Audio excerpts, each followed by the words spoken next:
go.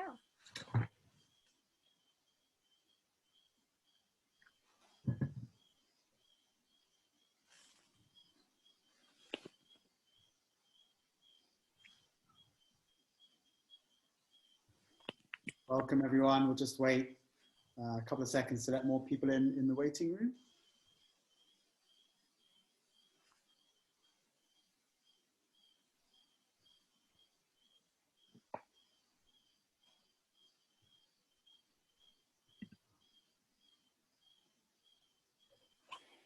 Oh, I see some names I'm familiar with still in the waiting room, so I'll just wait another second.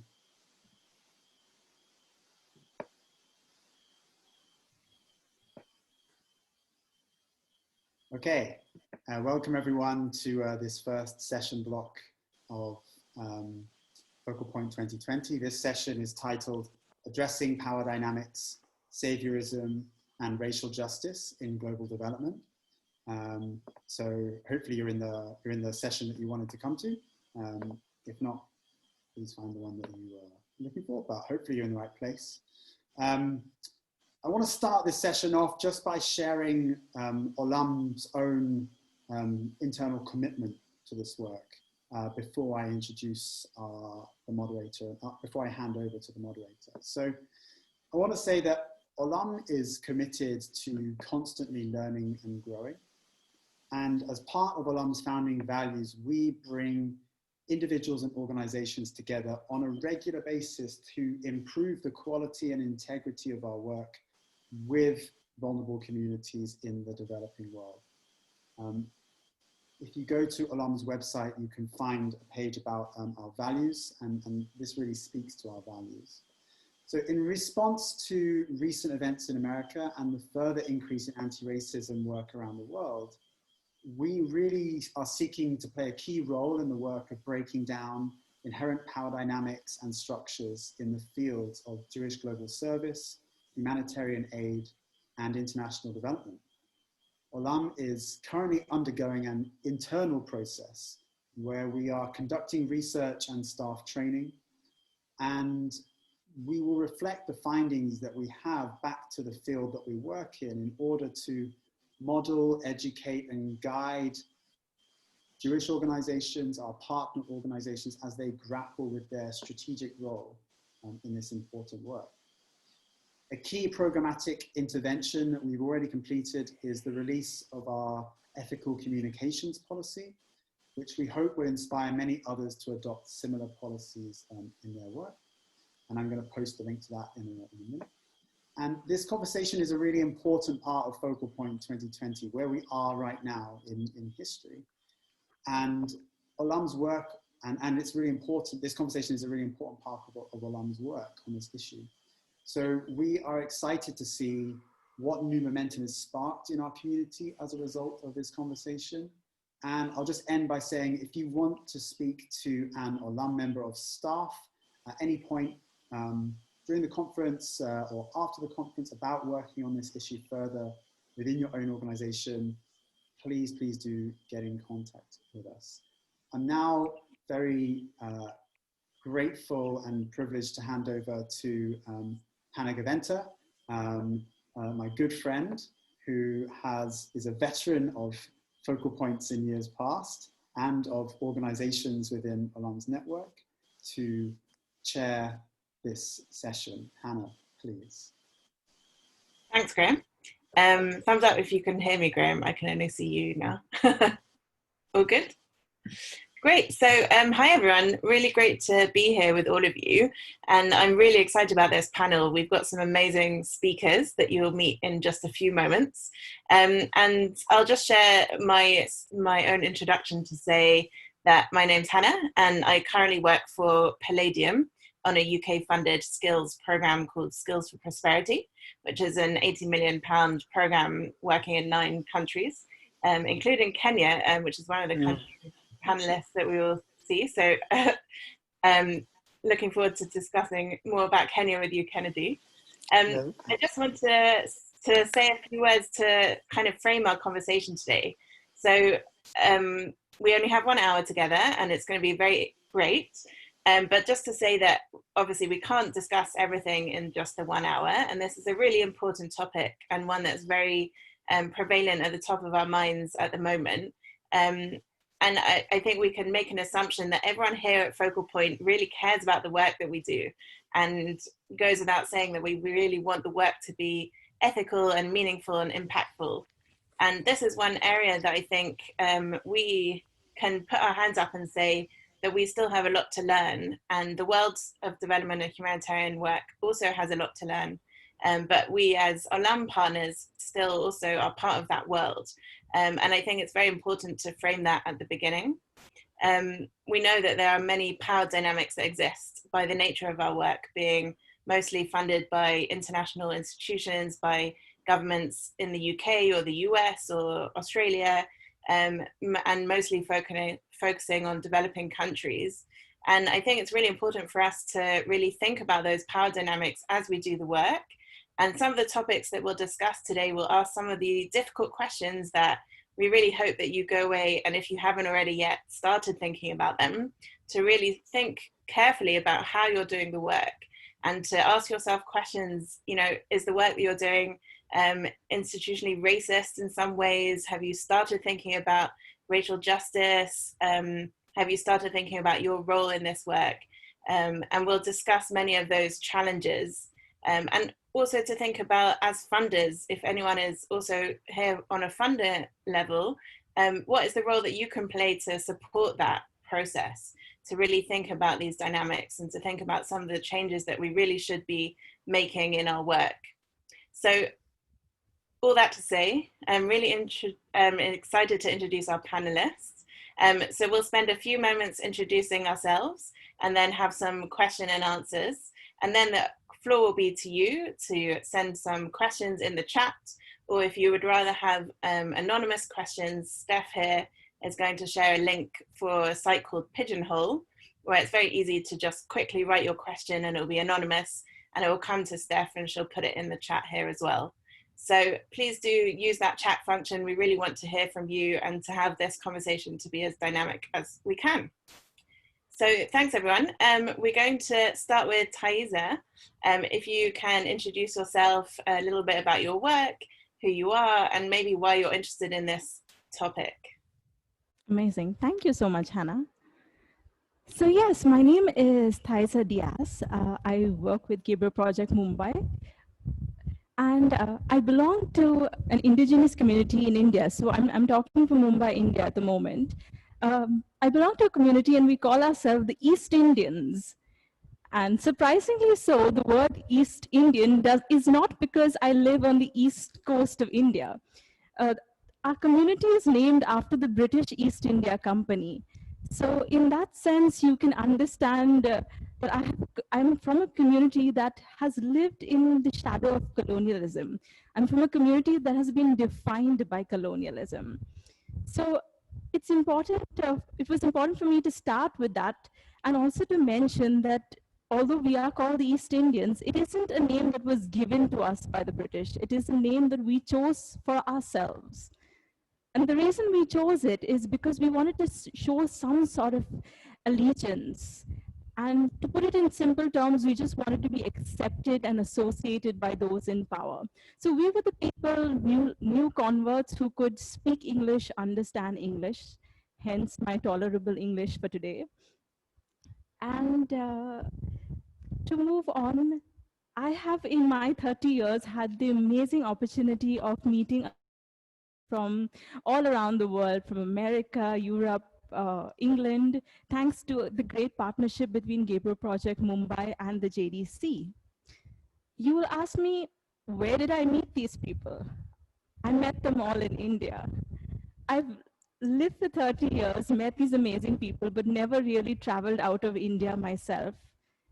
Is it because I was too poor to do so? It wasn't that at all. It's just that people from my community, and Indians, most of us, don't go on foreign holidays. If we leave the country never to return, or to return just for visits. We leave for good job opportunities, for better education. So I had a reason to stay back. My reason is to serve the people of my country. And that's exactly what I had the amazing opportunity to do with Gabriel Project Mumbai. For those of you who aren't very familiar with our work, we work in 4 major work verticals. So we work with education, nutrition, healthcare, and micro enterprise. And specifically, these micro enterprises are aimed to local communities, to build local communities and enable them to be more economically empowered. So that is the work that we do.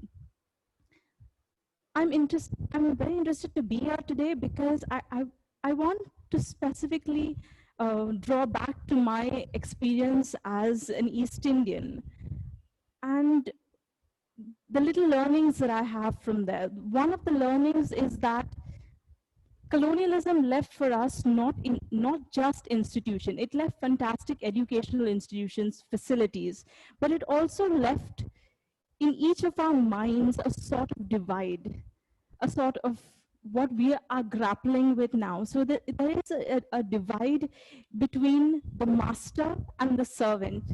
There's been this sort of distinction, not just in our institutions, whether if it is our government or our school system, but especially and more dangerously in the minds of the people. So this is something, so when I hear all the news articles and things happening around the world where people of color are asking to be respected, when I hear all this, I'm not just hearing let's change policy. I'm hearing let's change perspectives and let those perspectives shape policy. So that's how I interpret and how I see it. Linking that to how localization plays out in development organizations, I think for us as a local NGO here in India, I see 3 particular aspects that are interrelated that are also very important if we are serious about having this conversation on localization. The 3 aspects start with grassroots. So they start with acknowledging the knowledge of the people as well as the local self-government. The second, I see youth from the communities being capacity builders, being mobilizers and implementers. And the third and the most important for me is I think it's time for us to bring local people into management, bring them into decision making, into policy making, into programming. Because when we bring these 3 together, that's when we tell the world that we are serious about localization. If we leave any one of these behind, we lose the essence, we lose the voice of the people at some point in our process of working. So for Gabriel Project, it has been a very interesting experience dealing with local people. All this waters down and goes down back to the whole idea of respecting local knowledge. We say knowledge is power, but to be very honest, my experience is a bit of both. I feel for us as development organizations, money is power, because very often money shapes the availability of money, the availability of financial resources also shapes the narrative, also shapes the programs. So I think this is something that perhaps we can take up on this panel. That's something that I put out there. Another important aspect for me is engaging with people, so engaging with local people. And this is speaking from my experience with Gabriel Project in its volunteering program, is that I wish that we could choose, we could shift the thinking from somebody from abroad telling us, let me learn about your community and let me learn about your culture. I wish we could shift that thinking and say, let us learn about each other. So let me as a local person learn about you and your culture, and you can learn about me, and let's do it on equal ground, both literally and figuratively, which means we welcome you so often to India, to our homes. I know this lady Neeta. She has this stick in mud house, and every year after year, people walk into her house and point at things, and she grinds rice on stone. can we accept and can we welcome these people into your homes? Would you welcome them in your home in America, in Europe, in Israel? I think we really need to be serious if we're talking about localization. We need to convert this into serious action, because if we don't, it will just be a whole lot of amazing, fantastic, lovely words, but things that are unable to show change for those it really matters. So yeah, so thank you all for listening. Thank you so much, Taiza. Really important words, and I really appreciate everything that you're saying. And we're going to dive into some more of these themes of localization and how we engage with communities soon. I just want to challenge our audience to, as we are thinking about what our panelists are saying, to reflect on your own organizations. How many people in your own organizations have management positions and are from the local community that you're supporting? Ask yourself these questions as our panelists are talking, and really reflect honestly on where you need to get to. So I would like to introduce Matt, who will share with us his story as well. And we are really happy to have Matt on the call. I don't know how to put him on the big screen, Steph, so you can do that. But looking forward to hearing some few words from Matt, who works for IYF, and he'll tell you a bit more about that as well. Great, thanks, Hannah, and great to hear from Taiza. I look forward to hearing from Kennedy as well, as I know everyone here in the audience also has a lot to bring to this conversation. I'm Regional Director for Africa and the Middle East at the International Youth Foundation. I am based in Baltimore, Maryland. We're a global NGO. We help young people through youth-led and youth-serving local partners to realize the future they want. We do this primarily through 3 pillars. One is around youth agency, the other is around economic opportunity, and the third is around systems, youth inclusive systems. I'm happy to answer questions. We have a website and so forth, but the reason we're here really, I want to sort of share, Hannah asked us to share sort of some thoughts in 3 buckets. One is why I'm interested in this topic. I've thought about and discussed my role as a so-called expert from the developed or industrialized world for much of my life. I was raised in international development. I grew up in Bobo Dioulasso in Burkina Faso, and Geneva, Switzerland, and then Athens and Atlanta, Georgia. So West Africa, Europe, and then southeastern United States. Professionally, I've worked in international development since I was a Peace Corps volunteer in the early 1990s in Guinea-Bissau. And I've lived and worked in about 25 countries, mostly sub-Saharan Africa, but Southeast Asia and Latin America and the Caribbean as well. So that's one. The second, I want to leverage whatever credibility people may think I have from my experiences and networks in international development for the last 25 plus years to address what I view as a crisis of confidence within the international development system. And I'm sure we'll talk about that a bit more. And third, now is the right time.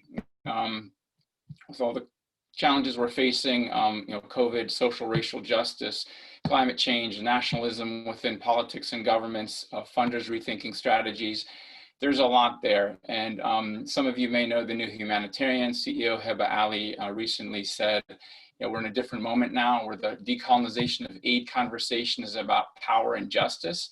It's no longer the technocratic discussions of the past. And I do think that is where we are. My personal journey, just like everyone here on the line, I'm a product of my upbringing. I was raised in a family committed to social service. My father's an epidemiologist, smallpox, Ebola, malaria expert. My mother had 3 distinct careers in nursing, environmental law, and a chaplain. I lived overseas, as I mentioned, for the first 10 years of my life. I attended African schools. I attended an international school in Switzerland, and then public urban inner city middle and high schools in the United States. I vividly remember arriving to the United States when I was entering high school, or middle school rather, and seeing white and black kids separated, segregating themselves at lunch, after school. That made a big impression in me. I hadn't seen that. That was the first time in my life I'd seen that. I'm also a product of the professional work I've had the privilege to carry out in international development and the leadership positions I've had. And so just a bit of background, I've worked for large NGOs such as IYF, Catholic Relief Services, for-profit companies. Palladium is an example where Hannah is. I've worked for Comonix International, and I was also country director for Peace Corps in Cape Verde, and so the U.S. government side of things. So I think, all these experiences combined with having lived in Guinea-Bissau, Angola, Cape Verde, Dominican Republic, traveling to a lot of countries is sort of going to reflect, I think, my contributions to this conversation. And I have three maybe reflections I want to share to close about this conversation. One, I feel I've contributed to the current system and I want to play a role to improve it. I think we agree that there's a power dynamic, a system inequities, decision-making that lies with international NGOs and funders from the West. When we all, I think, agree the people who are aiming to support actually know best. I'm eager to listen more to local community actors, so those we are aiming to help and support, and the current development system, so we know the power sits with funders. And then to understand how I or as we as outsiders can or should facilitate this shift in power from the quote unquote industrialized North. So it sits with the local communities and help transform the way we work. And it's action, not words, because we're taught this is going to be words again in this hour, but how do we put this into action? We want to ensure communities lead. They have the power and confidence to articulate and define the needs and what success looks like for themselves, and only they can determine what that is. We want to stop compensating expats from another country, ignoring local knowledge and expertise who we think can be volunteers. We expect them to provide us data and information on their own goodwill, often without and lower pay, for the international system's gain. All these are sort of issues to unpack. Secondly, I'll say it's an opportunity to acknowledge and help fix the current system. As everyone can see, I'm a white male. I have privileges and access to jobs and decision-making authorities. I've had them my whole life. I'm hoping others will join in this difficult, yet I think necessary journey. And it requires time, humility, really uncomfortable conversations and decisions, including job changes for people like me, perhaps career changes as a result. Yet I think it's critical to make our world a better place for all of us. And there are a whole lot of mechanisms I think we need for local communities to be able to hold local authorities and governments in the private sector to account, for local communities and organizations to be trusted with a power to inform decisions that impact them without fear of retribution from the old system. And true collaboration, I think, needs to really take hold, where men and government officials provide the space for women, young people, communities, some of the actors that Taiza just mentioned, to lead, and the sort of male-dominated society and white folks that sort of take a back seat to many of these activities. And thirdly, I will say this is an opportunity to leverage our Jewish past. Olam, has obviously a Jewish connection, and this is for the greater good. And this could be controversial, but how do we reflect upon and learn from the Holocaust experience? Reparations were given. Why can't we afford the same respect, recognition, and dignity for our Black brothers and sisters, given all they have and continue to endure since the days of slavery? I'll stop there. Thanks, Matt. Really powerful words as well. And I think it's so important for us to really think about our role in naming some of our privilege. And I can say for myself that I've been one of those expats that has been paid more than my much more qualified local team members. And I think these are challenges that we in the Olam community really need to address straight up and to really think things through. So thank you for sharing your words there. Kennedy, I want to pass to you to say hello to everyone and to introduce yourself. Thank you so much. I'm really touched by Matt. Thanks, Matt, for sharing. And Taiza, you are amazing. I just feel like nothing I can add.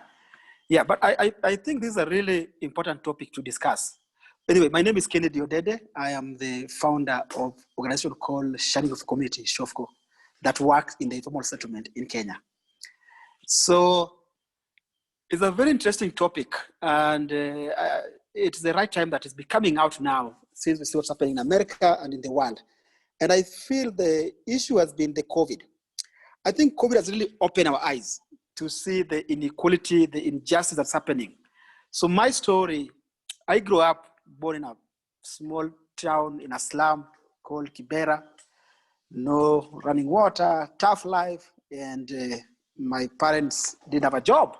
So at the age of 10, I became a homeless kid, so eating from the garbage, and I was very angry.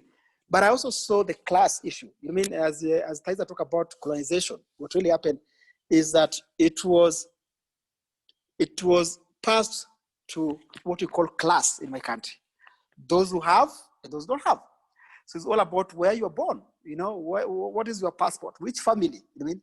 So I happen to come from what they call downgraded family that people look down upon. It was really sad. So from the beginning, I saw what is called injustice. When police will come to a community and just shoot people and nobody will go, nothing will happen. And then I'll see people come to my community wanting to help, to save us, but they don't want to listen to us. They have the solutions, but they come from the north. And it really makes you feel they rip off your dignity and you feel hopeless. And it's become a game. So the whites have money, okay, we are poor here, we'll just play them and take the money. So guys, do you want us to buy you sandals? I'll be like, yes, because that's what you want to do for us. So there's no really engagement, there's no respect, you know. And money is power, as Taiza talked about it. Money is power. So when you have money, you have the power.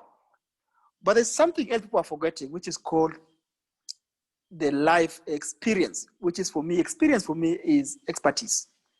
Many organizations, they try to ignore that part.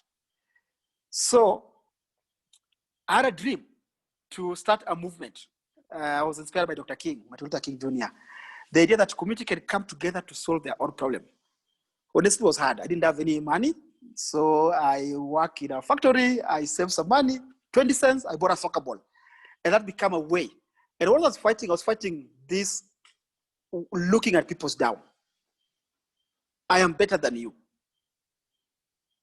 The white savior. Those who come and think they are powerful and don't want to listen to the community. So I was looking for a way. And then I was struggling in my country because I come from a bad class, a poor class. But there's something happened to me when I went to America, whereby I saw how local organizations are being treated. You cannot scale. You cannot scale. And therefore, you are not important. And it's really, for me, as Matt talked about it, I think it's really enrooted in the system. How do you pitch? What is pitching, honestly? What is pitching? You have to come from London School of Economics, Oxford, Harvard. They teach you those things. I mean, so do you know there's also another way of working with local communities? They may never understand your pitching ways, but they live the experience. They wear that shoes and they know why it pinches. And I think for us to solve this problem, we need people like Matt, who are being honest about this. It is really a tough conversation to have. But thank God, there is COVID. And for me, COVID has really proved a lot of things for me. COVID, for example, has taught us that local solutions, when the worst get worse, everybody is looking at the local.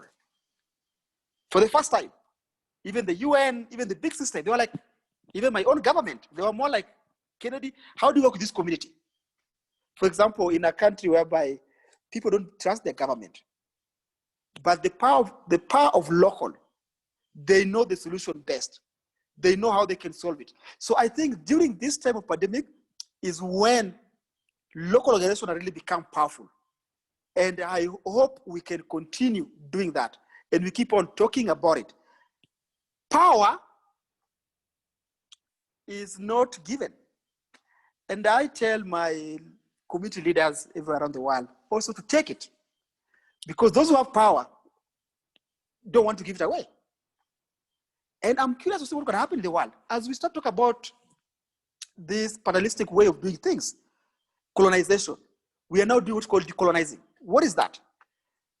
We have to start talking to the trustees organizations. We have to talk to the people and be sure that they're also going to lose something. Because when you come from the West, from the North, you come to this country, or in India or Kenya, or wherever, you are paid more. Why? Because they don't appreciate the expertise of experience of those who are living it. I mean, so this is something really tough, and we are lucky because honestly, even for all to do this thing we're doing today, for me, this is really interesting. We are starting the conversation, and real change happens when people start talking. Africa was colonized. When we start fighting for independence, it's all started by talking. Before, you African, you don't understand it. We are building new schools. We are teaching you English. Right now, you local organizations, you don't understand it. You don't know how to scale. We are here to help you. But now, the table is changing, whereby we are talking about this difficult situation. So I'm really hopeful. I see that more foundations are going to be like, tell us your policy. How are you working with the local population? You know what I mean? And don't take me wrong. I believe in partnership. You cannot do anything alone even if you are a local person. We need each other. And it's through that partnership. But you must have something called what? If you are a donor, you are a funder, ask yourself, are you doing it with dignity? It's all about dignity. Local organization, they're asking about dignity. When there's racial discrimination, it's all about taking away somebody's dignity. So the issue here is about dignity. Look upon yourself. How are you relating with other people? Do you see they feel dignity or do they feel looked down upon? Thank you so much. Wow, Kennedy, thank you so much for sharing your story and your heartfelt words with us. I really appreciate the passion that everyone has spoken with. And it just says really everything to me that this is such an important topic. And I'm really grateful for Olam to put this panel on in focal point, because it's really vital that we have these conversations and we hear from people like Kennedy, like Taiza, like Matt, who are really speaking truth to power in this way. So I wanted to ask the panelists a couple of questions, and then I'm keen for the audience to share some questions as well. So hopefully you've sent some questions into Pigeonhole, or if you wanted to share on the chat, please start doing that now so that we can prepare some answers. So before we do that though, I wanted to touch on this point that Kennedy, you're referring to just now about really what we're talking about, true partnership. So in my work, which is funded by the UK government, we often hear the words capacity building. And we say we go to the local organizations and we want to build capacity so that one day, maybe in the future, we can give them funding directly. And you know, this is a big challenge, because I think even the framing of capacity building has an inherent power dynamic in it, really. We expect that the capacity is going from the white colonial, possibly, person in the office in the UK or in America or even in Israel, and the capacity is flowing somewhere to the local organizations. And we never really hear about how a Kenyan NGO is building capacity of the UN. We don't hear that so much. And there's a question about why, because I think for a true partnership to work, we really do need to have those kinds of capacity flows going in both directions. So I wondered if our panelists had any further thoughts on that as a concept, if you've come across that in your own work, and if you see any solutions about how we could do that better. So happy to start with Kennedy, because you did just mention this partnership, and then we'll move to the other panelists to hear their thoughts as well. Well, thank you so much. Yes, I think they use a lot of this capacity building and to how to strengthen the local organizations. I honestly, truth be told, I don't think it's coming, most of the time it doesn't come from good heart. It's all about, we are better than you. You have to do this our style.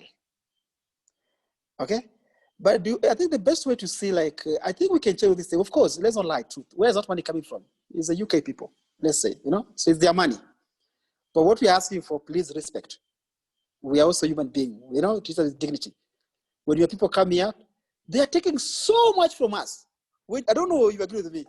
Anytime you go do this capacity building in a local organization somewhere, I've seen people, you end up being educated.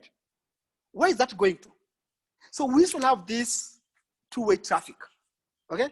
Okay, this is how we're gonna give you money. Let's say it's Kennedy organization. But you know, UK has their own rules. We want to learn also from you. What should we take back when we go back to our policymakers in the UK? Should be like, okay, as we're doing this training, we're all training ourselves. We found out that the way we are doing things is really what?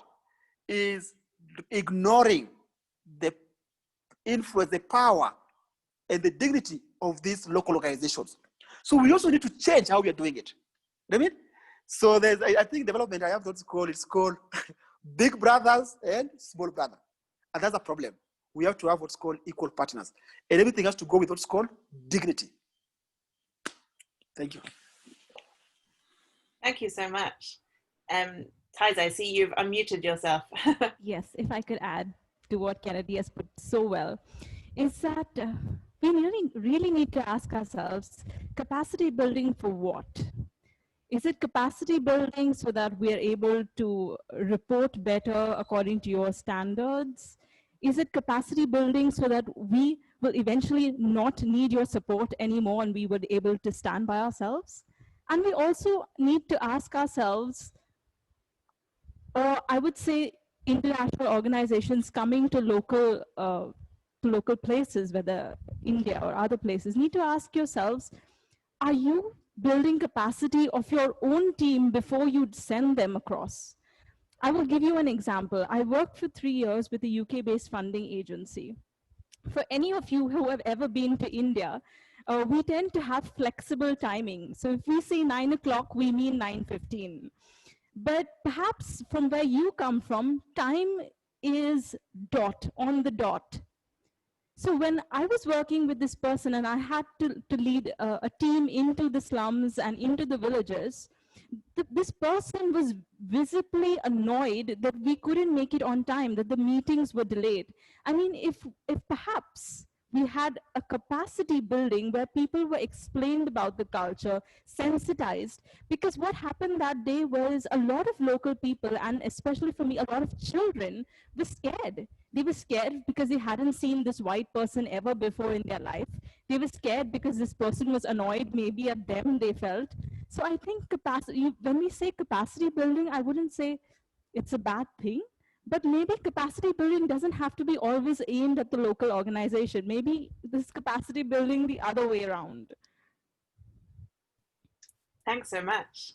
Matt, do you have anything to share from IOF's perspective or your perspective? Maybe just to add, I mean, Taiza is hitting and Kennedy on the importance of cross-cultural competence, which should be foundational to anyone working in international development.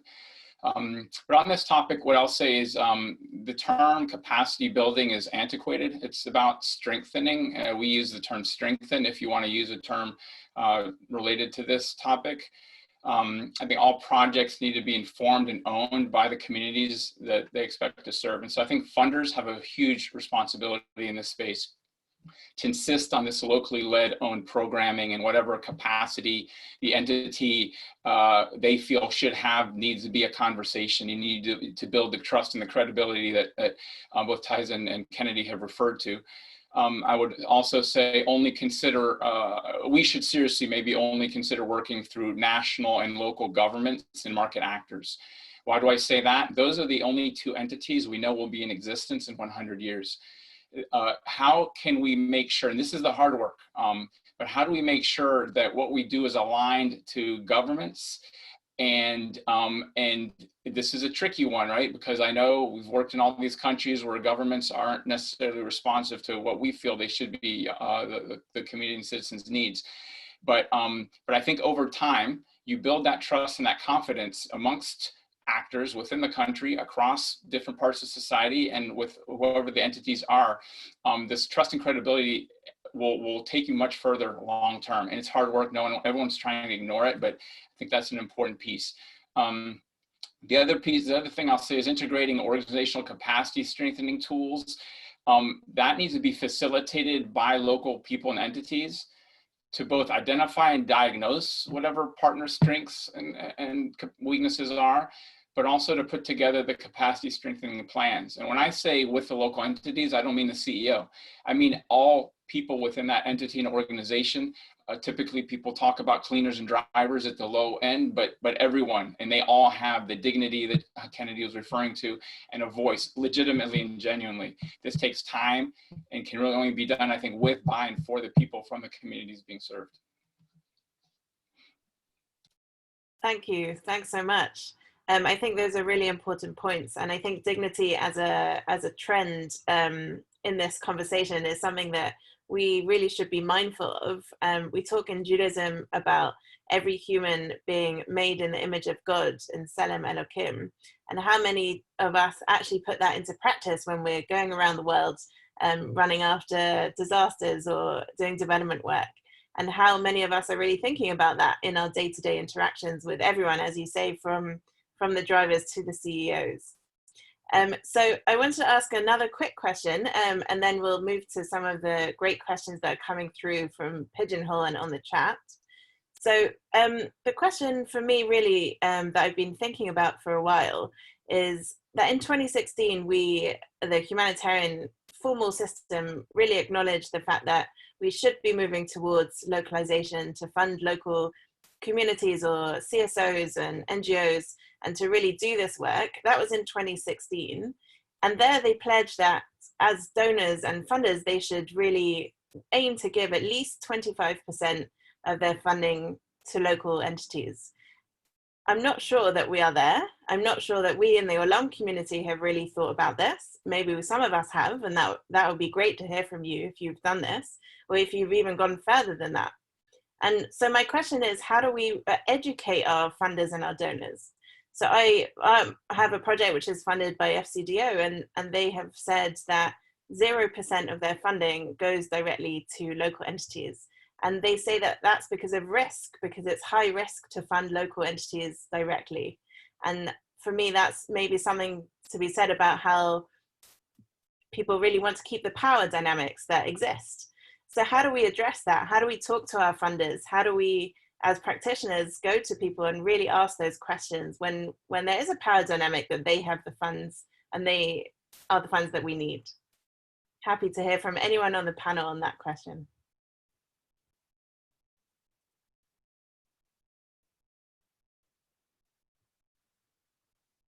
Feel free to jump in. I'm always happy to jump in, but Kennedy and Taiza have, I'm sure, important perspective to share. We know the international development system is broken in so many ways, and this is one that Hannah, you've highlighted. When the bilateral government organizations dictate, they're inherently political.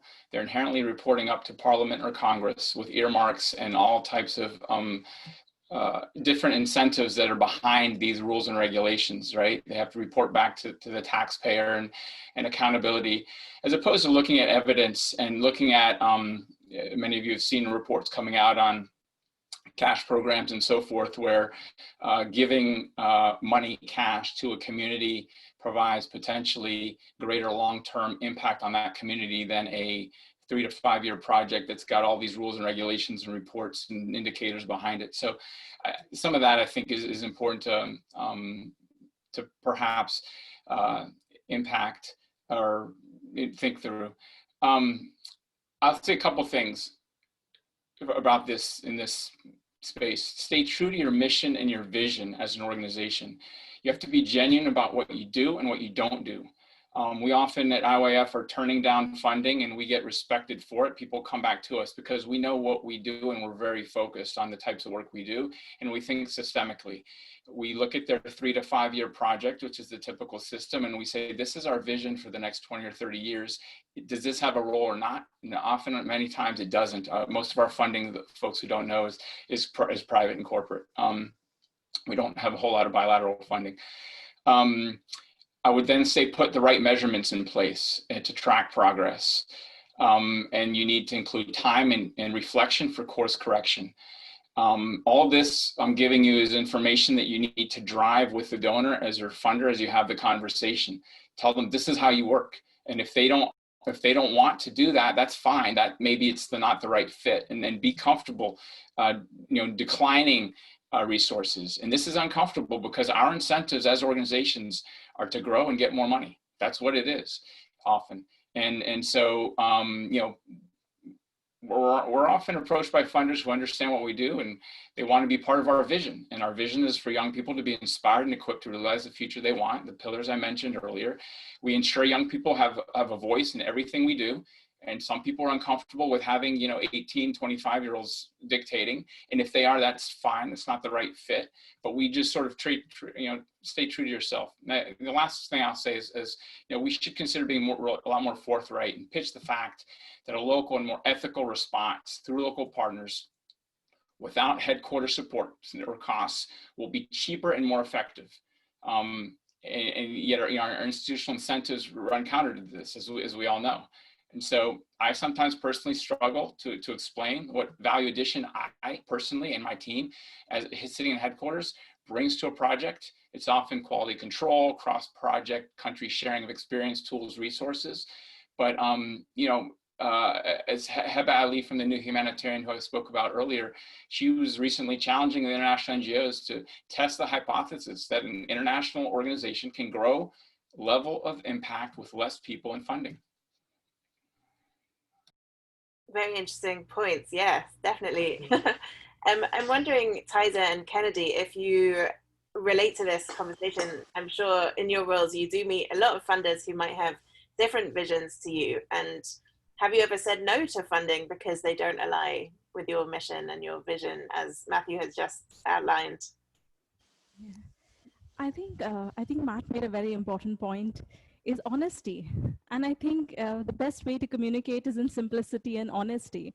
But drawing from that, what I would say is, as local organizations, and speaking from the perspective of a local organization, we already have limited resources. So yes, we can petition our cause, we can go to the donor and explain things with all honesty. But I think we need to now take it one level up, one notch up, where I would say this needs to be a process of educating people. And it's not the local organizations, because already there's a lot of pressure on the local organizations where manpower and human resources is concerned, where funding resources is concerned. But there are others. There are umbrella organizations like Olam, who has organized this beautiful conference for us. So I think perhaps here is where we could get support from umbrella organizations to take up separate programs that focus specifically on educating donors and explaining to them why perspectives have to change, why local organizations need their support. Because I, as a local organization, can speak for myself. Kennedy will speak for himself. But it's a waste of resources for us to repeat the same thing. All we want them to do is trust, respect, have dignity, change perspective. If, on the other hand, rather than us investing our resources, if there was an umbrella organization speaking on our behalf, I think that would save us a lot of time, and we could focus on what we do best, which is respond to the needs of the community. The second, because I have worked for a UK-based funding organization, so I understand their perspective. I think that perhaps it's time for some sort of a certification where local organizations, once certified by whomever, would then perhaps be more acceptable. I know this is drawing back into the whole colonial framework of us having to be, having a stamp of approval by some white organization. But let's be realistic. This thing is not going to change overnight. It's going to take time. So we have to learn how to create new systems while working with this system. So these are my 2 points. Thanks, Tyza. I think that's a really interesting point that you just made. And I actually really wonder what it would look like if we as international organizations or land partners actually were certified to say that we are the ones who have thought about these issues and we're putting our values into practice, rather than it being the local organizations that have to be certified, but really taking it on us to look at ourselves, to really look internally to say, what award or certification can we give ourselves of really how we're doing this work? And what does it look like if we are not certified? Maybe other funders will not join our cause, and that will be a kind of impetus for change for us. So I think there's something really interesting there that we can come back to later. So there's been some great questions in the chat. Thank you for everyone for engaging. I think the question that's coming up quite a lot here is really about this inequality of salaries. So a few of the panelists have touched on this point where expats or international community members are coming into the country to do the work and are being paid at different levels to local staff. So wondering, Kennedy, if you have any thoughts on this and how to correct this imbalance, which has this inherent power dynamic within it. What are your thoughts on that? Oh, thank you. Yes, it's salary is really, to be told, is not that important. You know what I mean? The important part we talk about is dignity, how you treat people. So you have to ask yourself one question. If you take Thaisa, Kennedy, or somebody, come to New York, come to London, you're going to learn how things are being done here. Will you pay that person the same? Truth be told, no. I've seen it happen. I've been going to conferences whereby I'm like, you know what I mean? I remember that, you know what I mean? So there is a discrimination here, okay? We're not saying that you should pay people the same salary. What we're saying here is that local want that to see that kind of dignity and respect. I mean, and there must be, so the salary thing is a big issue now because what is your value? That's a good way to start. Do you value the system of education that you come up with from UK or US? Or do you value the local culture, expertise, which is people live experience? You ask yourself, how is what pay that? I mean, and sometimes truth be told, maybe I believe that sometimes what I have is too expensive than to pay in salary. It's okay, I'll take whatever I get, you know, but respect me. Okay? Anyway, thank you. Thanks, Kennedy.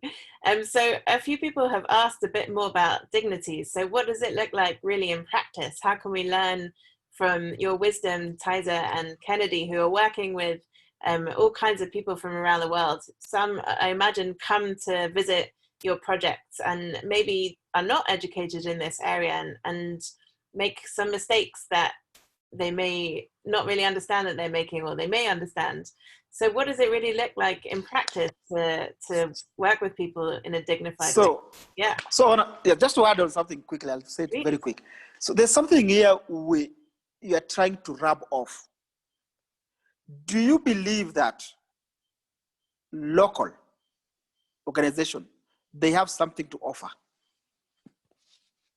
I think that's why we differ with many people. If you know you have something to offer, what you're going to do? You're going to listen. You want to learn from them. And I'll tell you again, you might have all the money in the world. You'll be a big foundation. You could be a rich donor, wherever you are. Okay? But with all your money, you cannot solve even small problems in my community. It's only when we can all reason together. I call it reasoning now, because there's something about a donor. I really hate it, whereby a donor thinks they're so powerful and therefore they can order you around, We are equal.